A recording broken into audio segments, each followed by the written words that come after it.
예, 반갑습니다. 콕입니다. 자, 어제 미국 시장이 오전장에 그 상승을 좀 보이다가 자, 오후장에 그 대형 기술주 위주로 다시 한번 재차 되밀리면서 나스닥 같은 경우는 기술적으로 61선을 어제 장대 연봉으로 하향 이탈했습니다. 그래서 오늘 같은 경우는 일단 그 오전에 빠지고 나면 오후장에 이제 반등이 좀 나올 가능성이 높습니다. 예.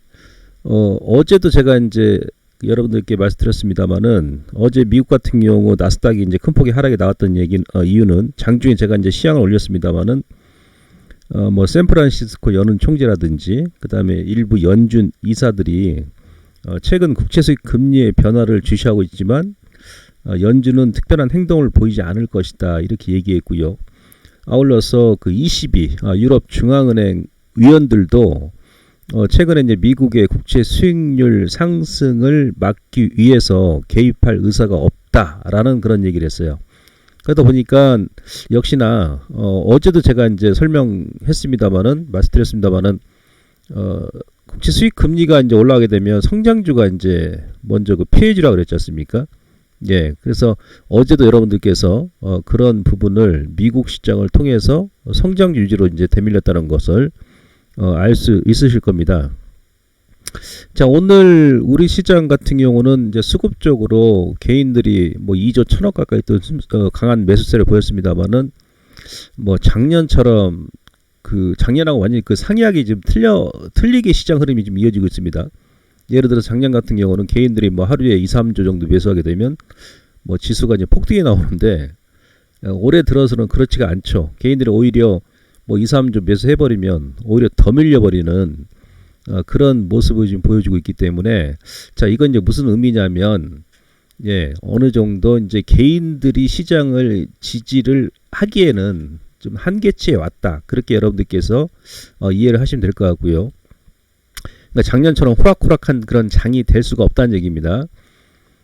중국 같은 경우가 오늘 상해 증시가 지금 모양이 뭐 미국 시장도 뭐 다우 나스닥 좋지는 않습니다만은 중국 상해 증시라든지 그다음에 심천 지수 같은 경우도 오늘 아시아 증시에선 그나마 이제 우리 시장이 가장 선방을 했습니다. 중국도 뭐 2% 넘게 밀렸고 중소형주 위주로 지금 상장되어 있는 심천 지수 같은 경우도 2.9% 거의 3% 가까이 밀었지 않습니까?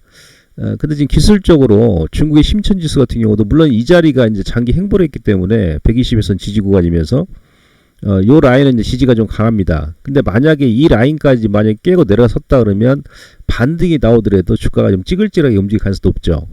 그다음에 상해 지수 같은 경우도 지금 61선을 종가선을 살짝 이탈했거든요.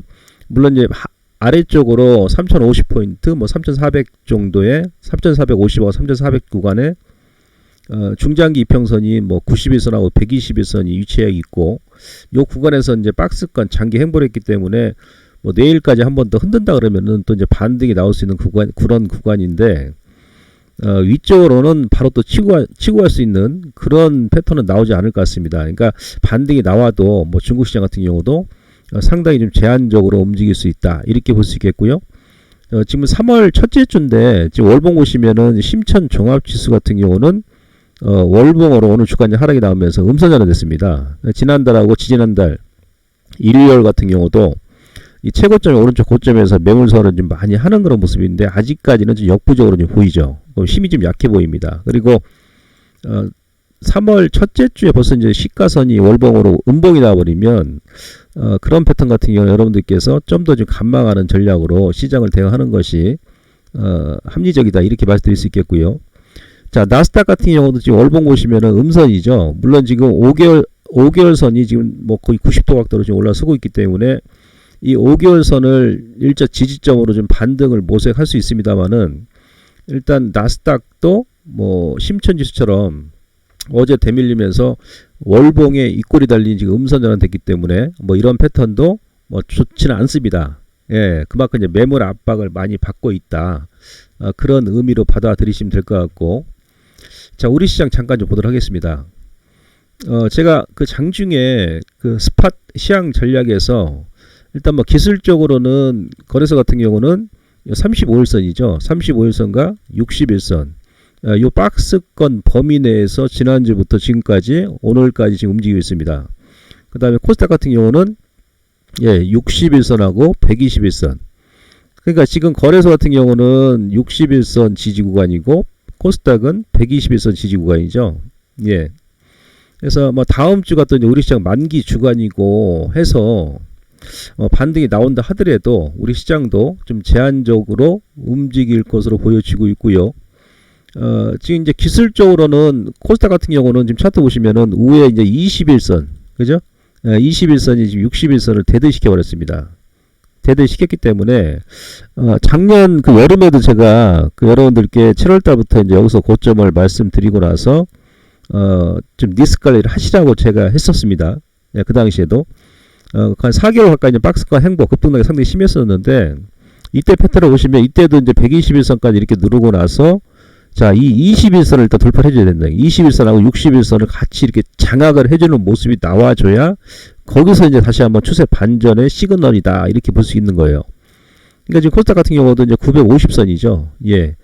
요 라인을 일단 돌파를 강하게 해줘야 그나마도 일단 이번 요 하락이 1차 가바닥이 된다. 여러분들께서 이렇게 이해를 하시면 될 것 같습니다. 그래서 아직은 지금 또렷한 방향성이 이번 주까지는 나오지 않을 것 같고요. 오늘 뭐 미국이 반등이 나온다 하더라도 그 반등 폭은 제가 봐서 좀 제한적이지 않겠나 이렇게 볼 수 있겠고요. 어제 제가 이제 말씀드린 대로 어제 이제 미국이 딱 그런 모습을 지금 보여주고 있기 때문에 제가 어제 그 녹화방에서 무슨 말씀드렸냐면은 국채 수익률의 상승과 하락에 의해서 미국 시장이 성장주, 가치주가 따라 놓을 것이다. 그러니까 핑퐁 전략이죠. 예. 자, 어제 같은 경우도 미국 같은 경우가 이제 ECB 유럽 중앙은행 의원들이 시장에 개입할 의사가 없다. 그런 얘기 했고, 그 다음에 연준 이사하고 시카고 샌프란시스코 연은 총재 같은 경우도 특별한 행동을 보이지 않을 것이다. 이런 발언을 하면서 10년물 국채수익 금리가 장중에 1.5%까지 바짝 다가섰습니다. 예, 그러다 보니까 다시 또 이제 미국의 이제 IT 성장 기술주 위주로 대밀려 버린 거죠. 뭐 애플이라든지 테슬라 같은 경우. 그러니까 나스닥 같은 경우는 뭐 애플이 지금 전 세계 시가총 1위 기업이고 미국 내에서도 시가총 1위 기업이기 때문에 애플의 주가 안 움직이면은 나스닥 전체 종합지수가 이제 안 움직이죠. 뭐 테슬라도 지금 뭐 삼전보다 시총이 더 높고, 예, 그래서 당분간은 제가 말씀드린 대로 미국의 이 국채 수익률 상승과 하락에 의해서 미국 시장뿐만이 아니고 국내 증시도 급등락이 좀 심해질 수 있다. 이렇게 여러분들께서 이해를 하시면 되는데, 어제도 제가 이제 기술적으로 짚어드렸습니다만은 국채 수익 금리가 여기서 바로 치고 가지 못할 것 같습니다. 예를 들어서 다시 한번 이제 꺾인다 그러면 미국 시장이 반등이 나올 것이고 그에 따른 우리 시장도 반등이 나올 것이다. 그러나 이 국채 수익 금리가 어디까지 또 이제 조정이 나올지는 저도 모르죠. 그죠? 예, 제가 봐서는 아마 다음 주가 우리 시장 만기고 그 다음 주가 미국과 유럽과 중국이 만기거든요.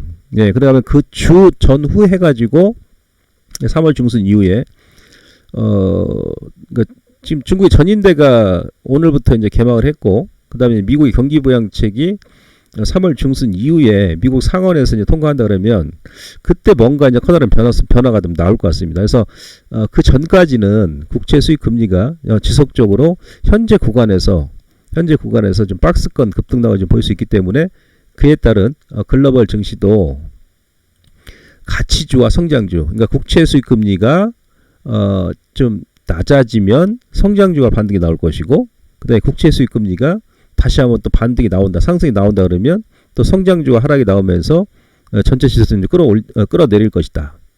예, 그런 구간이란 얘기예요. 예, 어제도 말씀드렸습니다만은 뭐 10년물 국채 가격도 이 구간이 쌍봉의 전고점 구간이기 때문에 1차적인 반등은 나올 것 같습니다.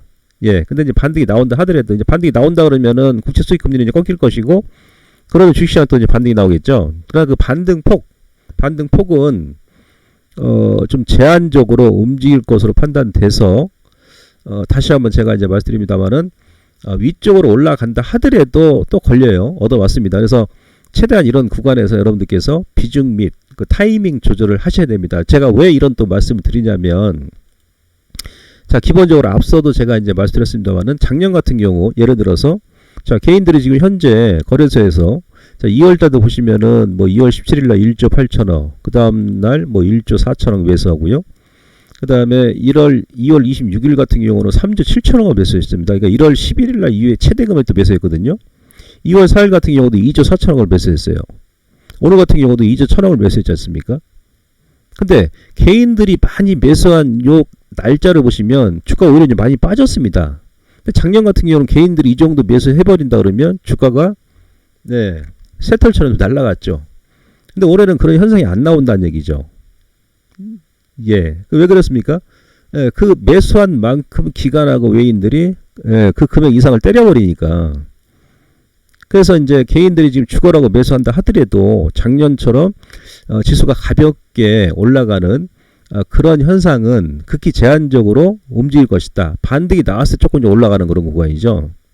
그래서 여러분들께 제가 좀 조절을 좀 하셔라 이렇게 말씀드리는 것이고, 자, 코스닥 같은 경우도 지금 보시면 개인들이 뭐 계속 매수합니다만은 오히려 지금 주가는 계속 저점을 더 깨고 막 밀리잖아요. 찌글찌글. 예. 그래서 작년하고 올해하고 이 수급적인 상황이 완전히 바뀌어 버렸다라는 것을 여러분들께서 인지를 하셔야 되고요. 이 주식을 하다 보면 이 전략이 항상 365일 동일하게 하시는 개인들이 많이 계십니다. 예, 그게 아니죠. 예, 시장이 좀 피로감을 느끼고 작년에 매수한 만큼 개인들이 매수한 만큼 주가 지금 탄력적으로 안 움직인다 그러면 뭔가 시장에 변화가 생겼다는 그런 의미로 받아들이면서 거기에 맞게 전략을 우리가 바꿔나가는 거예요. 그래야 이 시장에서 살아남을 수 있다라는 부분을 말씀을 다시 한번 드리고, 자, 오늘 같은 경우는 제가 이제 환율에 대해서 좀 체크를 해드릴 예정인 드릴 건데요. 어제는 제가 이제 국채 수익률부터 해가지고 기술적으로 미국 시장하고 우리 시장이 어느 구간에 위치해 있다라는 거 제가 분명히 말씀드렸고요. 최근에 원달러 환율 같은 경우도 상당히 지금 변동성이 심합니다. 특히나 이제 우리 시장 원달러 환율이 가장 심해요. 원달러 환율이 다른 뭐 이머징 마켓 국가 뭐 화폐보다도 수출이 이제 많아서 이제 그런데 또 이제 파생시장 규모 자체가 또 세계에서 가장 크고 우리나라가 그런 영향도 있습니다만은 어쨌든 간에 지금 환율도 상당히 변곡점을 지금 보이고 있는데 뭐 어제도 달러 인덱스가 지금 강한 어제도 강세였었고 거기에 따라 원달러 환율이 아침에 기술적으로 121선을 장악을 했었습니다. 종가 이제 음선 마감했습니다만은 일단 달러에 영향을 가장 많이 미치는 화폐가 유로화라고 했지 않습니까? 그죠? 그래서 이제 유로화가 다시 한번 여기서 이제 달러가 강세 전환되게 되면 원화 약세 전환될 것이고, 원화가 약세 전환되게 되면 외국인들 매수세가 더 안 들어오죠. 왜? 외국인들은 환차익까지 고려해가지고 국내 주식을 매수하기 때문에 지금 현재 이제 월봉을 보시면은 제가 봐서는 아마 이번 달에 달러는 추가적인 반등이 나올 것이고 유로 같은 경우는 다시 한번 좀 꺾이는 그런 추세를 좀 보이지 않겠나 그렇게 이제 판단되고요. 다시 한번 이제 유로화가 반등이 나온다 하더라도 지난달 고점 돌파는 힘들 것으로 보여집니다. 예. 그래서 이번 달에 만약에 뭐 추가적인 급반등이 나온다든지 아니면 반대로 유로화는 급락이 나겠죠. 이런 현상이 안 나오면 다음 달에는 뭐 이런 식으로 좀 큰 변동성이 나올 수 있기 때문에 환율 부분도 여러분들께서 꼭 체크를 하셔야 되고요. 자, 종합지수하고 이제 원달러 환율하고 상대적으로 이제 반대로 움직이는 경향이 높다라고 제가 이제 그런 말 드렸지 않습니까? 예, 지금 그림 보시면은 작년 3월 달에 코로나 팬데믹 때 원달러 환율이 여기서 급등이 나왔다가 이 추세선 상단에서 딱 한치 오차도 없습니다. 그죠? 얻어맞고 거기서부터 윗꼬리시고 내려가면서 워낙 강세 전환됐죠. 워낙 강세 전환됐으니까 1년 동안 주가는 반대로 상승이 나왔던 것이죠. 그러면 이 당시에 3월 달에도 코로나 팬데믹 때도 그 당시에 여러분들 3월 달에 한 주도 손절하지 마시고 그죠? 예. 여러분들 뭐 그 밴드에 그 시약 올린 거 아시겠습니다만은 제가 뭐 3회에 걸쳐 가지고 풀배팅 들어가시라고 그냥 그런 말 드렸습니다만은 근데 요때도 지금 한치 오차도 없이 요걸 제가 이제 본 거죠. 그때도 제가 이제 이 그림 올려드렸습니다만은 환율 고점 나오니까 지수 저점 나왔고 근데 지금 완전히 반대잖아요. 어제도 제가 여러분들께 기술적으로 로그 차트 제가 41년 종합식 차트 보여드렸습니다만은 그죠? 예, 작년 3월달 저점에서 정확히 또 저점 찍고 올라오고 지금 딱 그 고점에서 이제 밀리고 있는 거 아니겠습니까? 근데 이미 원달러 환율은 사실은 12월 달에 12월 초죠. 12월 초. 예, 거기서 일단 저점이 나왔어요. 그러니까 2014년도부터 이어져 오는 이 월봉인데요. 예, 이 트렌드 하단에서 지금 반등이 나오는 거죠.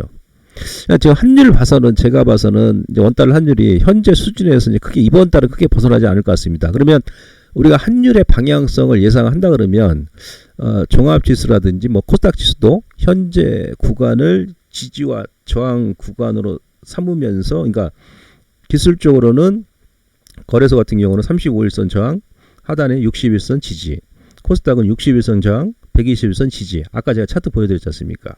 예, 그러한 형태로 지금 이어나가지 않겠느냐, 그렇게 지금 판단이 됩니다. 자, 오른쪽에 이제 위안화 같은 경우도 마찬가지예요. 위안화가 지금 위안화도 예, 여기서 계속 위안화 강세하는 데다가 지난달에 이제 반등이 나왔죠. 그러니까 이 구간을 이번 달에 뭐 다음 달에 벗어나지는 않을 것 같아요. 왜 그렇습니까? 왜 그래요? 예, 여러분들 뭐 이제 미국 경기가 지금 코로나 접종을 하면서 미국의 이제 경기 회복세가 지금 가셔야 되지 않습니까? 그죠? 경기 회복이 이제 가셔야 된다 그러면 예, 당연히 달러는 강세전환 될 가능성이 없죠. 그러니까 미국의 이제 국채 수익 금리가 올라가는 이유다라고 제가 어제도 설명을 드렸었고, 예. 그래서 이제 그 환율도 여러분들께서 체크를 하셔야 되는데 한 걸음 더 들어가서요. 자, 환율 차트 일단 잠깐 보시면 자, 원달러 환율 잠깐 보죠. 자, 원달러 환율 차트 보시면 여기 지금 121선을 지금 오늘 아침에 시가 갭으로 떠가지고 어제 달러 인덱스가 이제 강세로 보이다 보니까 아침에 떠가지고 지금 121선을 장했잖아요. 그죠? 예. 작년에 여러분들 외국인들이 어디에서 매수가 들어왔습니까? 제가 이제 환율하고 지금 차트와 같이 비교를 한번 해드리겠습니다. 초보자분들 이해하시기 빠르게. 자, 잠시만요.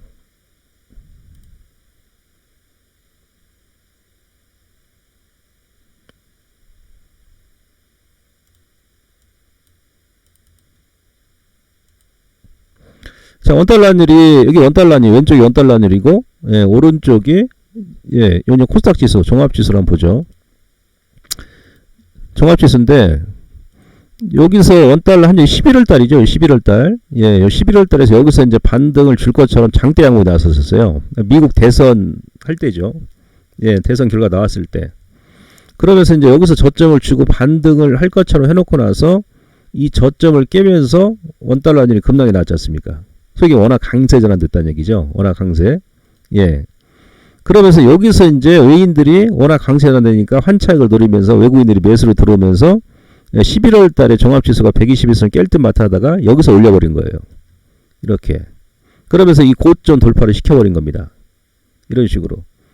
근데 앞서도 제가 말씀드렸습니다만은 실질적으로 원달러 환율은 12월 초에 1차 바닥이 나왔고 12월 말에 2차 바닥이 쌍바닥이 나왔습니다. 그죠? 예. 근데 원래 환율이 외환시장이 주식시장보다 먼저 움직입니다.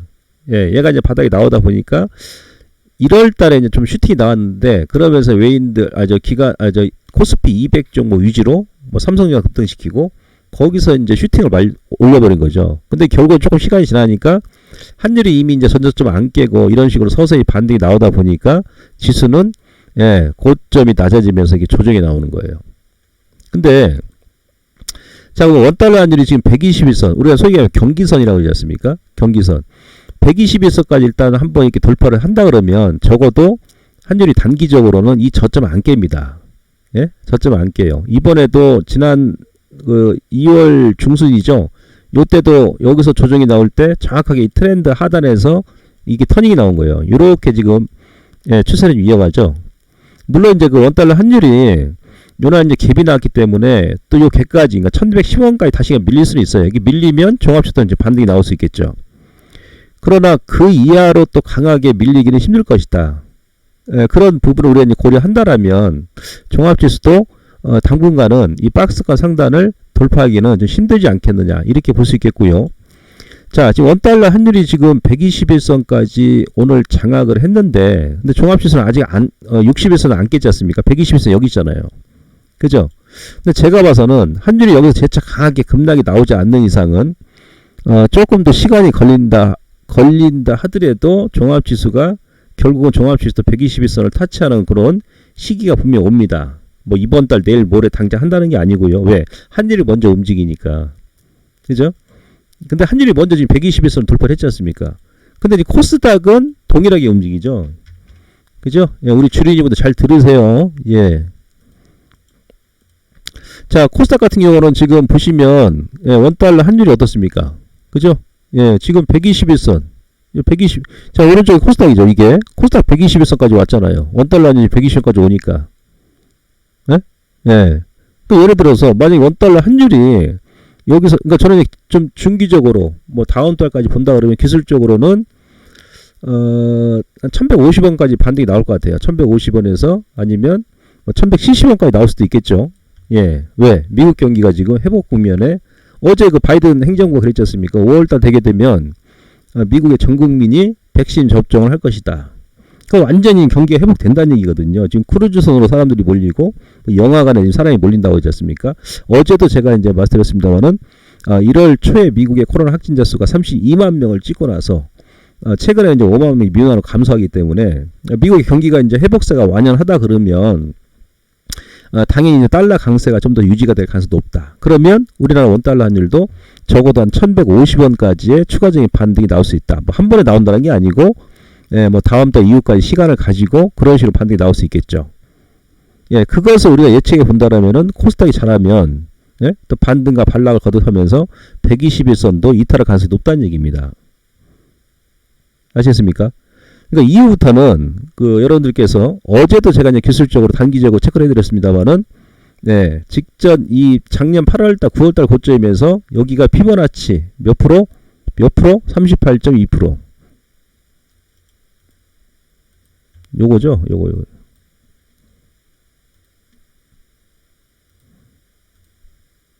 요 고점과 여기서 돌렸지 않습니까? 네, 38.2. 38.2. 요 38.2에서 만약에 강하게 고점까지 돌파해버린다 그러면은 여기서 이제 진바닥이 나온 건데, 예? 예, 만약에 여기서 올라갔다가 또 다시 한번 갔다가 21선에서 이제 요 추세선 상단에서 얻어봐야 또 가능성이 높습니다. 올라가면. 이것도 따라가면 또 당합니다.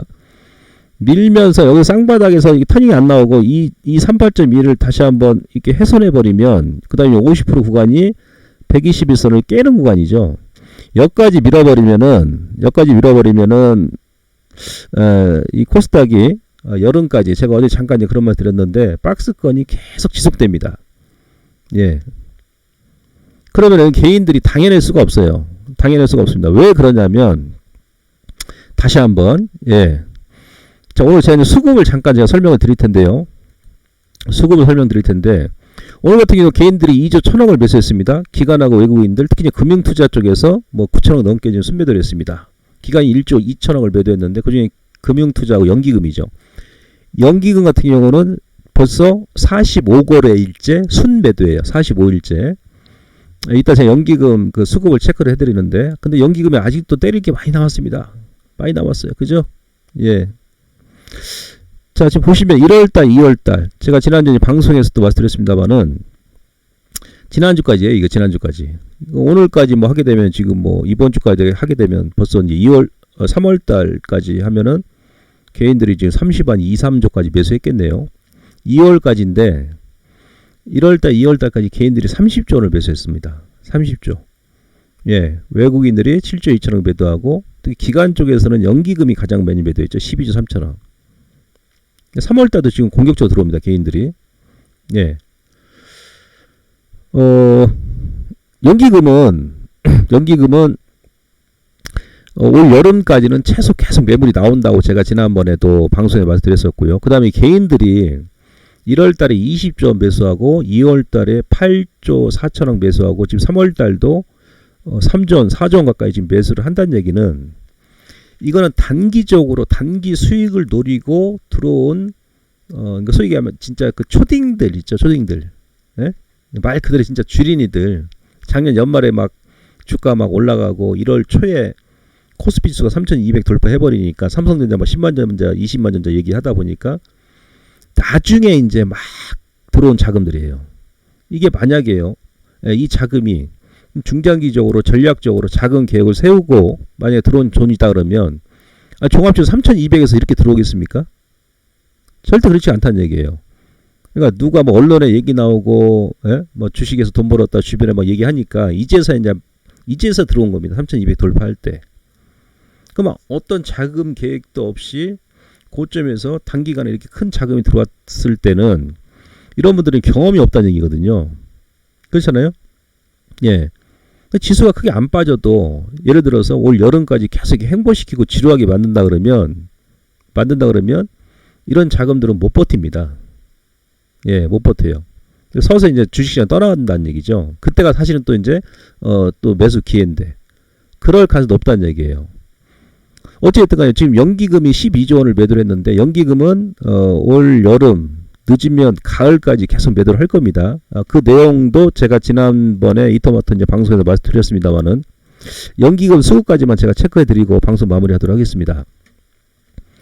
연기금이 작년 말 기준했을 때 우리나라 현재 국내 주식 보유 비중이 176조입니다. 예. 외국 해외 주식 비중이 190조고요. 예, 연기금이 그러니까 2015년대는 100조 원이 안 됐는데 그동안 많이 늘었어요. 물론 작년에 주가가 오른 것도 있죠. 사실은. 어찌됐든 간에 작년 연말 기준으로 했을 때 176조입니다. 다음. 예, 그래서 이제 국내 주식 비중이 21.2%예요. 21.2%. 해외 비중이 23.1%. 그죠? 예, 그 176조, 192조.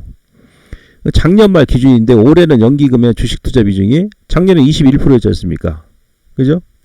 요거 잠깐 제가 이제 계산을 하기 위해서 화면을 다시 한번 띄워놓고 자, 그럼 작년 말에는 21.2%인데 올해는 지금 오히려 작년 연말에는 21.2%예요.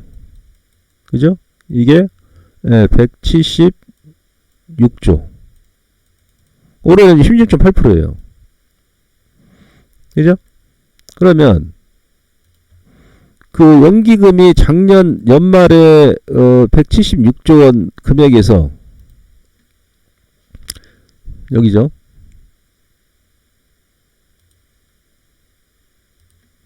작년 연말에 전체 자산이 833조입니다. 그죠? 작년에 21.2%인데 올해는 16.8로 줄인다고 그러잖아요. 16.8. 주식 비중을. 그럼 얼마 나옵니까? 예? 예, 140조 나와요. 140조. 작년 연말 기준 했을 때 단순하게 이제 우리가 추정을 해보는 140조.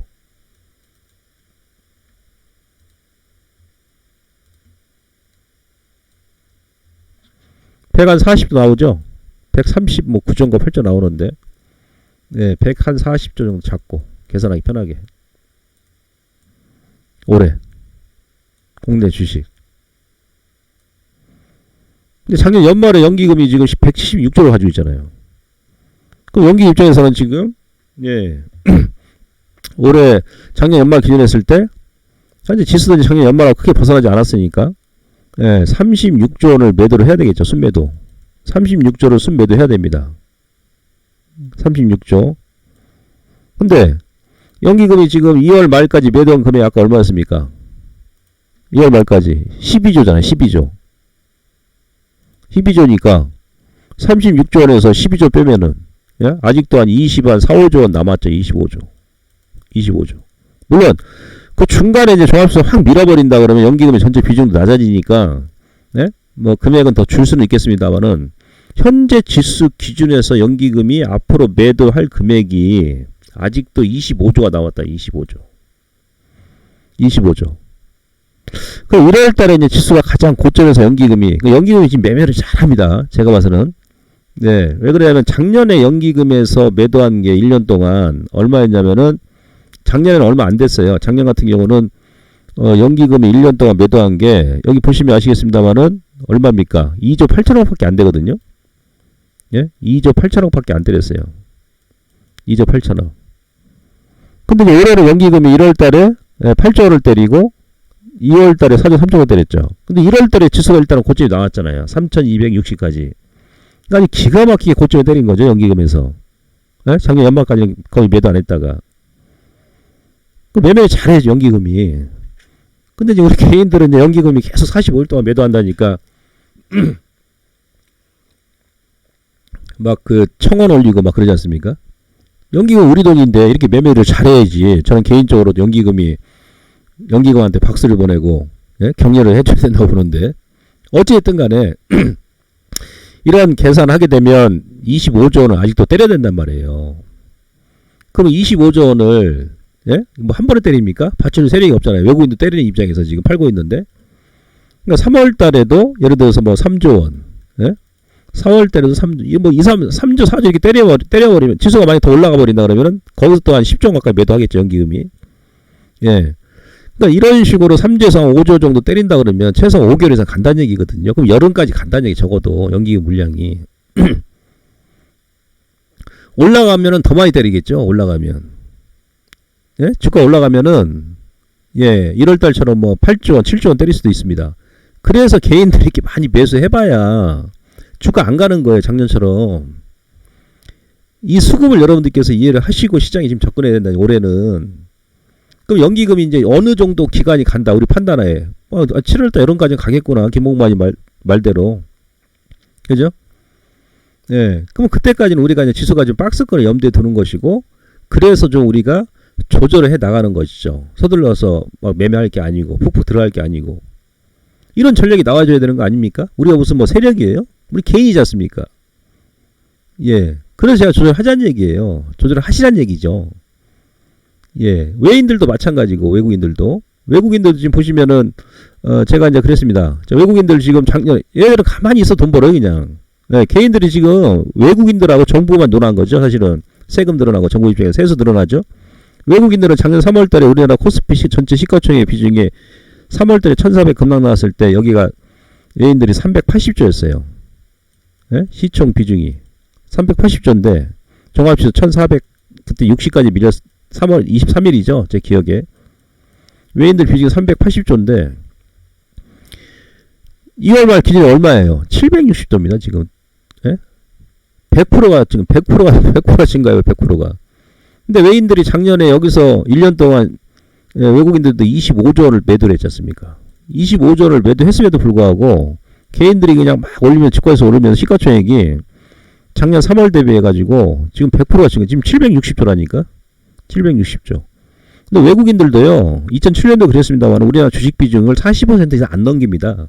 근데 2월 말 기준 37%인데 여기서 외인들이 매수하겠습니까? 예? 제가 또 안 합니다. 왜냐, 예를 들어서 만약 또 개인들이 올려가지고 지수도 올라간다 그러면 외국인은 더 많이 다닌다니까?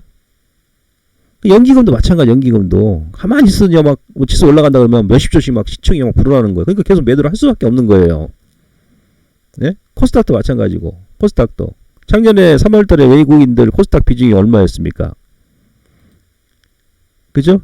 예, 18조거든. 코스닥도 거의 뭐 100%, 예? 시가총액 비중이 늘어났어요. 지금 2월 말에 36조니까.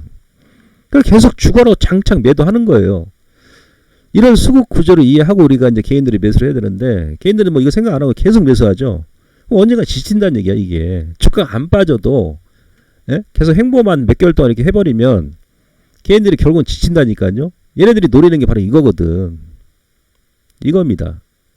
그래서 우리 패밀리 분들께서는, 예, 이러한 그 수급 구조를 이해를 하시고, 다른 일반 개인들처럼, 예, 올해는 막 서둘러서 지금 현재 여름까지는 매매를 하실 필요는 없고요. 자금 어제 말씀드린 대로 30% 정도 현금 확보해 놓으시고, 기술적으로 지금 막 까닥까닥 하셨습니까? 그죠? 아까 중국 상해 증시도 오르고, 상해 증시는 61선, 심천은 121선, 미국 지금 나스닥은 어제 61선 수급선을 깼지 않습니까? 그것도 장대 음봉으로. 그죠? 아래꼬리도 없이. 근데 다우 같은 경우는 이격이 좀 많이 벌어져 있는 상태고, 우리나라 코스닥 같은 경우는 지금 121선에서 간들간들하고 있고, 거래소 같은 경우는 61선에서 간들간들 하지 않습니까? 예? 예. 그래서 이럴 때는 조금 서두를 필요는 없고요. 그 다음에 이제 수급이 또 뭐가 문제냐면 이거죠. 올해 아까 개인들이 전체 매수한 금액이 2월 달까지 30조인데, 그 중에 절반이 뭐예요? 예? 그 중에 절반이 거의 삼성전자입니다. 삼성전자를 2월 말까지 1월 달부터 2월까지 개인들이 거의 한 45%, 그러니까 전체 30조 매수한 것 중에서 개인들이 삼성전자에만 13조를 매수해서 13조. 예, 삼성전자. 여기서 이제 고점이 나왔죠. 이날 개인들이 가장 많이 매수했습니다. 삼성전자를 1월 11일 날. 거기서 이 건이 쫙 나와버린 거죠. 1월 11일 날. 2달 넘게 지금 계속 흘러내립니다. 예? 이때 뭐 10만 전자 간다, 20만 전자 간다 하니까. 제가 혹시 나왔다 그랬죠? 1월 달에 배워선대에서 강의했었습니다만은. 60에서는 여기서 이제 반등이 아마 나올 자리긴 해요. 하는데, 문제는 뭐냐면 여기서 이제 급하게 들어갔던 개인들이 요거 이제 반등 조금 나오면 또 개인들 물량 다 나옵니다.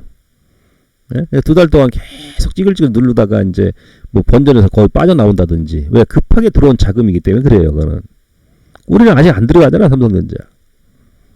근데 이게 또 뭐가 문제냐. 제가 삼성전자 사는 거 뭐라고 하는 게 아니고 이 삼성전자가 수급 블랙홀 역할을 좀 하거든요. 수급 블랙홀. 개인들이 30조를 매수한 가운데서 그 중에 13조가 이 한 종목에 다 들어가 버리니까 그러니까 개인들이 매수한 효과 안 나오는 거야 시장에. 다른 종목 뭐 개별주 아니면 다른 뭐 주변 뭐 코스닥 뭐 블루칩 옐로칩 이렇게 좀 분산해서 들어가면 괜찮은데 전체 30조 중에서 거의 뭐 45%가 삼성전자 한 종목으로 다 들어가 버리니까 그러니까 다른 종목군들도 수급이 안 도는 거예요. 그러니까 소위 말하면 돈맥경화. 매수는 막 하고 있는데 개인들이 이 고래 이 한 종목에 막 집중하다 보니까는 그 30조 원 들어온 이 수급에 비하면 시장이 상당히 다른 종목군들은 비탄력적으로 움직인다는 얘기죠. 그래서 이제 이런 부분도 어느 정도 좀 해소가 돼야 됩니다. 예를 들어서 뭐 어떤 뭐 호재가 나오면서 뭐 삼성전자를 둘 중에 하나입니다. 예. 위쪽으로 올려주게 되면은 여기서 아주 죽어라고 지금 개인들이 2달 동안 매수를 했기 때문에 반등 주게 되면 지겹고 이 정도 이제 기존 고점 오른쪽 어깨까지 이렇게 반등을 준다 그러면은 여기서 이제 물량이 또 막 출해야 될 겁니다. 그죠? 안 그러면 이 저점을 이렇게 한번 아래쪽으로 깨든지 그럼 거기서 손절 물량 나와버리죠.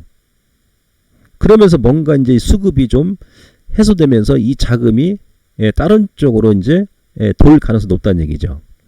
이런 부분도 여러분들께서 체크를 하셔야 됩니다. 예. 그래서 지금 시장이 사실은 우리 그 개인들이 제가 뭐 작년 뭐 연말부터 그랬습니다만은 수익 내기가 녹록치가 않아요, 사실은. 예. 그러다 보니까 시장 찌글찌글하니까 이제 오늘부터 윤석열 검찰총장 사임하면서 이제 그 정치인 인맥 관련주로 이제 수급이 좀 쏠리죠. 해먹을 게 없으니까. 거기다 4월달에 4월 7일날 보궐선거 있잖아요. 서울하고 부산하고.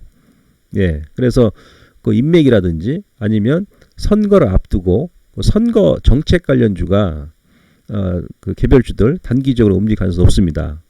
그러니까 지금 뭐 윤석열 관련주인 뭐 서현이라든지 서현 어제 오늘 상가 들어갔죠. 뭐 덕성 이런 애들이 지금 수급 들어오면 상가 들어가지 않습니까? 이 종목 이제 사실한 얘기 아니에요. 사실한 얘기 아니고 예를 들어서 뭐 에이텍이라든지 뭐 이재명 관련주 이것도 이제 반등이 나오죠. 근데 이런 쪽으로 다시 정치인 인맥 관련 종목군으로 수급이 쏠리는 거예요. 그래서 뭐 제가 인맥 관련주를 사실 하는 게 아니고 이런 쪽으로 시장이 이제 수급이 좀 개편될 가능성이 높다. 4월 7일날 또 보궐선거 앞두고요. 그리고 이제 4월 7일날 보궐선거 끝나고 나면 여당이든 야당이든 바로 이제 대선 체제로 접어듭니다. 예. 그래서 이제 그때 또 이제 일시적으로 또 인맥 관련주 이번에 급등 나왔다 늘림 주고 다시 한번 움직일 가능성이 높고요. 그 다음에 인맥 관련주는 리스크가 좀 있으니까 우리 같은 이제 전문가들이 접근하는 거고 우리 주린이 분들은 가급적이면 자제를 하셔야 되고 대신 정책 관련주 그런 쪽은 여러분들께서 좀 관심 있게 보셔도 됩니다. 그리고 오늘 시장 같은 경우는 이제 그 인맥 관련주 움직였고 정책 관련주 예를 들어서 뭐 저출산이라는 있지 않습니까? 저출산 그죠? 뭐 제로투세븐 같은 이제 박스가 상단에 올라가 있는데 이런 것들은 이제 밑으로 이제 눌림을 주면 따라가시면 안 돼요. 지금은 따라가면 무조건 당합니다. 그죠? 그 10,000원에서 그 뭐 아래쪽으로 이렇게 눌림 주게 되면 직전에서 손절 보시고 보시면 되고 뭐 아가방이라든지 그죠? 또 전인대 있잖아요. 전인대 중국 산화제한 또 풀 가능성도 높고 그 다음에 이제 중국 관련 종목군들 같은 경우는 오늘 같은 카지노 관련주가 좀 강했습니다. 마카오하고 중국 본토 간의 격리 해제에 따른 카지노 산업 회복 기대감이 지금 작용하면서 조금 안정적으로 보실 분들은 이제 파라다이스라든지 파라다이스 지금 박스가 상단 돌파하지 않습니까? 그죠? 강원랜드 뭐 이런 쪽이 좀 강했죠. 강원랜드 랜드. 강원랜드 지금 박스가 상. 얘는 계속 작년부터 1년 동안 거의 횡보만 했잖아요. 횡보만. 예. 그리고 뭐 GKL. 그죠? 요거 제가 이제 종목 추천한다기보다도 지금 시장이 이제 이런 식으로 이제 개편이 된다. 그러니까 소위 얘기하면 이미 시그널 나왔어요. 미국 같은 경우도 어떻게 기술주에서 소비주로 넘어오죠. 지금 기술주의 소비주로. 그죠? 우리 시장도 마찬가지예요. 예, 그런 편. 어제 제가 설명드렸지 않습니까? 이제 어제 방송한 거 잘 보시고 무슨 말씀이냐? 어제 제가 이 말씀 드렸잖아요. 이 말씀. 예? 예. 코로나 이제 팬데믹 이게 통제가 되니까 경기 회복 얘기 나오냐? 경기 회복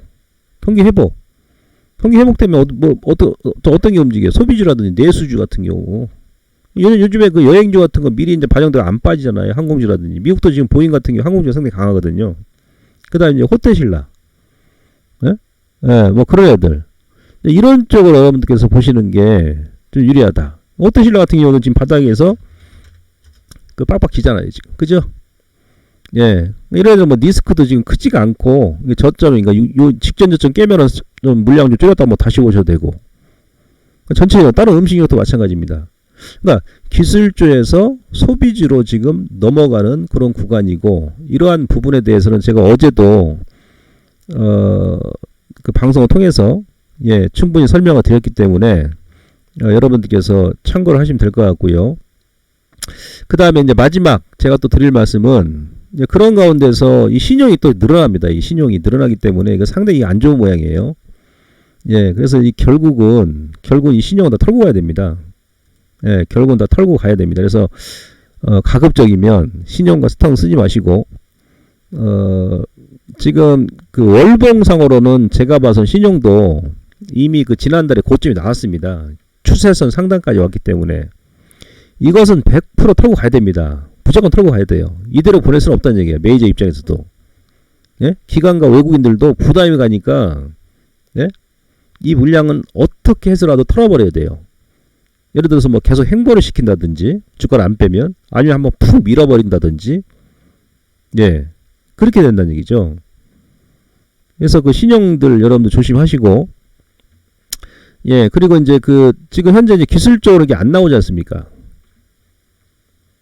예, 기술적으로. 그죠? 화면이 잘 안 나오나요? 화면이?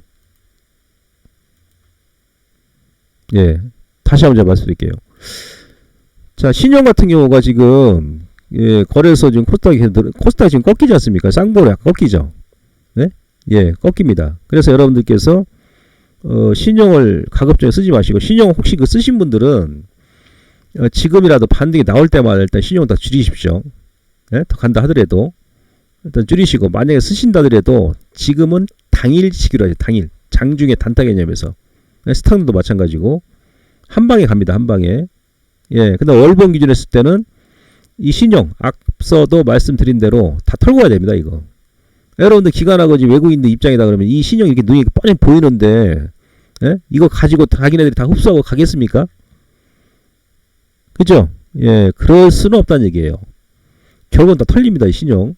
예, 이 신용이 이제 우리 부메랑으로 돌아온단 말이에요. 저는 이게 무섭다 그랬죠. 이게. 왜냐면 기관하고 외국인 같은 경우 코스닥 같은 경우도 작년에 진짜 뭐 올해까지 좀 때릴 만큼 때렸기 때문에 예? 많이 때렸기 때문에 이제 올 그 한 2분기 정도 넘어가게 되면 더 이상 물량 나올 게 없어요. 근데 이제 문제는 뭐냐면 이 신용이 신용. 예, 이거는 이제 행보를 시켜도 날짜가 돌아가기 때문에 신용 기간이 도래를 하기 때문에 상환을 해야 되고요. 안 그러면 또 흔들어 버리면 또 신용 들어가신 분들은 심리적으로 부담이 있기 때문에 변동수 한 번 더 주게 되면은 털릴 수밖에 없습니다. 특히 스탁농 같은 경우. 그래서 좀 조심하시고 전체적으로 지금 거래소하고 코스닥하고 거래대금 자체가 안 나오기 때문에 예, 거래대금이 이런 식으로 이렇게 늘어날 때 여러분들께서 약간 배팅을 늘려 나가시는 것이고 거래대금이 이렇게 죽을 때는 여러분들께서 좀 더 감방하는 것이다. 물론 이제 코스닥도 마찬가지입니다.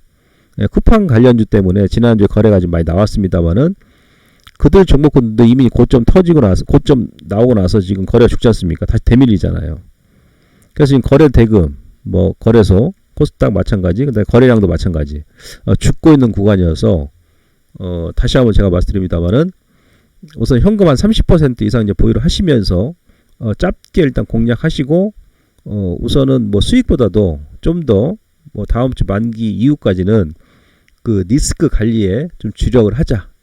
이렇게 말씀드리면서 오늘 방송 여기서 마무리하도록 하겠습니다. 그리고 그 밴드에 그 회원님들 그 유튜브 지금 가입을 좀 하시라니까 왜 가입을 안 하세요? 예? 예, 지금 100명도 안 돼서 가입하신 분들이 좀 공유 좀 해주시고 홍보 좀 해주시라니까. 아시겠죠? 좋아요 한 번씩 누르시고 예, 부탁 좀 드리겠습니다. 자, 마무리하고요. 저는 다음 시간에 다시 뵙겠습니다. 고맙습니다.